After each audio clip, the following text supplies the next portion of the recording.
Hi guys, আমি বিপাশা। তো আজকে আমি রেডি হতে চলেছি তোমাদের সামনে, কারণ আমি যাব আজকে হলো মন্দিরে। তাই আমি ফটাফট চুলটা আঁচড়াচ্ছি, কারণ শ্যাম্পু করেছিলাম, আর শ্যাম্পু করলে তো জানোই কতটা জট লাগে। তারপরে আমি দিয়ে দিচ্ছিলাম ওশিয়া কোম্পানির একটা টোনার, কারণ এখন শীতের দিনে টোনার না দিলে মুখটা প্রচণ্ড খসখসা হয়ে থাকে। ভালো মতন টোনারটা লাগিয়ে নিচ্ছিলাম, কারণ টোনার না শুকোলে কিছু দেওয়া যায় না, আর দিলে পরে খসখসা হয়ে থাকে মুখটা। টোনারটা ভালো মতন টানার পর আমি দিয়ে দিচ্ছি একটা সিরাম। তোমরা কি বলতে পারবে এটা কোন সিরাম? আমি আগে অনেক সিরাম দিয়েছি, কিন্তু এই সিরামের মতো একটাও না, কারণ এই সিরামটা খুবই ভালো একটা সিরাম। তাই সিরামটা ভালো মতন মেখে নিচ্ছিলাম। টোনার দেওয়ার পর অবশ্যই আমাদের উচিত সিরামটা ভালো মতন মাখা। তারপরে আমার হাতে তো তোমরা দেখতেই পাচ্ছ, এটা লোটাসের একটা সানস্ক্রিনটা লোটাসের সবচেয়ে ভালো হয়, বাজেট ফ্রেন্ডলি, কিন্তু খুবই ভালো।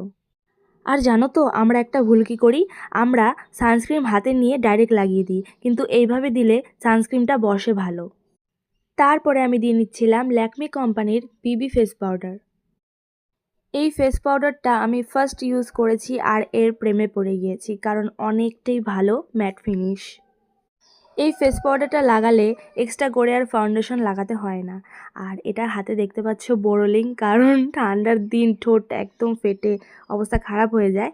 তাই লিপস্টিক দেওয়ার আগে কিছুটা বোরোলিং লাগিয়ে নিলে অনেকটাই ভালো লাগে। তারপর আমি নিয়ে নিলাম একটা টিপ, কারণ টিপ না পরলে আমার কেন জানি ভালোই লাগে না, নিজের মুখটা অনেকটা খালি খালি লাগে। আর আমি না সবসময় লাল টিপ পরি, আমার লাল টিপটা খুব ভাল লাগে। জানি না কার কেমন লাগে, আমার সত্যি খুব ভালো লাগে, তাই আমি সবসময় লাল টিপ পরার চেষ্টা করি।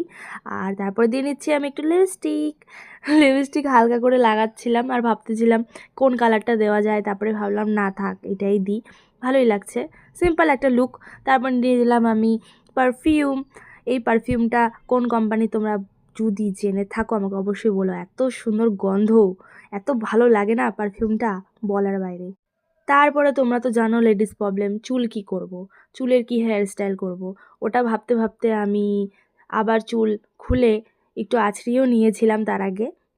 তারপরে আমি ভাবলাম চুল সামনেই নিয়ে এভাবে। তো তোমাদের কেমন লাগলো আমার লুকটা? সিম্পল একটা গ্রামের মেয়ের লুক, অ্যাকচুয়ালি আমি গ্রামেই থাকি। তো কেমন লাগলো তোমাদের অবশ্যই আমাকে জানিও, আমি এভাবে সিম্পলই সাজি।